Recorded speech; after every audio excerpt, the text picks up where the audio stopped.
If you ever wanted to crush a golf ball 300 yards, well, you're in luck because today my name is Sunny and I will be teaching you the correct format and foundation to hit a golf ball.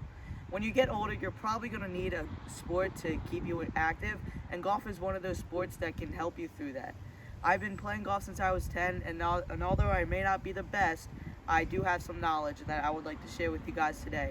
So coming up, I'm going to be showing you guys how to hit a golf ball with a driver as well as a 7. Now I'm going to be teaching you guys the correct formation/format of how to hit a golf ball with any type of club. First, you're obviously going to need a golf ball. Now I'm just using a foam golf ball. Second, you want the golf ball, depending upon what club you're using, you want it in the middle of your stance.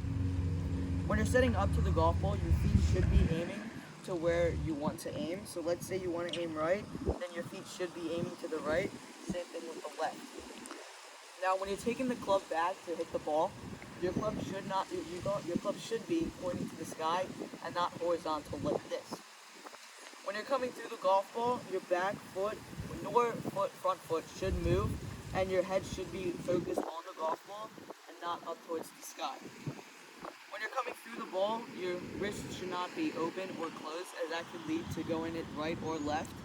Your hips should be rotating in order for your chest to be pointing out to the sky, which would give a much better hit. Your back foot should also be up at the end of your stance. And the last thing you really need to know is that your golf club, when you finish, should be pointing towards the ground and not pointing up towards the sky, just like the front. So now, coming up next, I will be teaching you guys how to hit the ball with the driver. Now I'm going to be teaching you guys how to hit the golf ball with a driver. The first thing you need to note on how to hit the golf ball with a driver is you want the ball on a tee. This way, the ball could have flight on it and not just be a little slow roller. Next, you want your front foot lined up with the golf ball. Unlike any other club, you want it lined up with the front foot.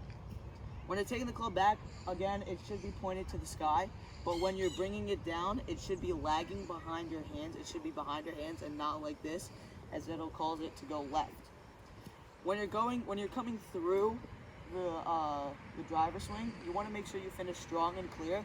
This way, it has enough ball flight as well as distance in order for your ball to go 300 yards.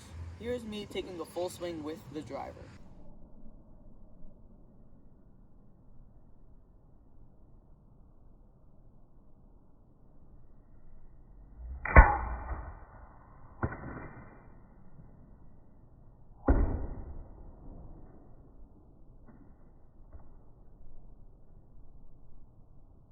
Now I'm going to be teaching you guys how to hit the ball with the 7-iron now that we've learned the driver. This is a little bit different than the driver, as it is not set up on a tee this time, it is on solid ground. The first thing you want to know when setting up to the golf ball, you want to make sure it's in the middle of your stance and not in the front of your stance, just like how the driver was. When it's setting up towards the golf ball as well, you want to make sure your hands are in front of the golf club as well as in the golf ball. I know this will feel a little awkward at first, as it took me some time to figure this out, but trust me, it'll feel more fluid and more solid in your swing. When you're coming back through the golf ball, you want to make sure again that your club face is pointed toward the sky, and you want to hit the ground before you hit the ball, because then it will result in higher ball flight as well as in higher distance.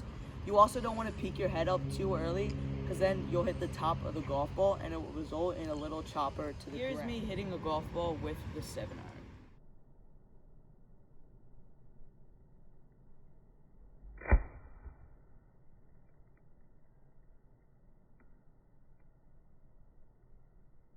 So today, you were able to successfully learn how to hit a golf ball with a 7-iron as well as a driver. As you can see, by following these simple steps, it can lead you to the right direction in order to hit a perfect shot. So by following these steps, you'll see an improvement on each and every golf ball you hit. So I challenge you to go out on a golf course and provide these steps into your game. The swing motion and the fluidity of your swing will feel so pure. I told you golf really isn't that complicated. Once you get the hang of it, it will become second nature to you, and it really is a calm and relaxing, enjoyable experience.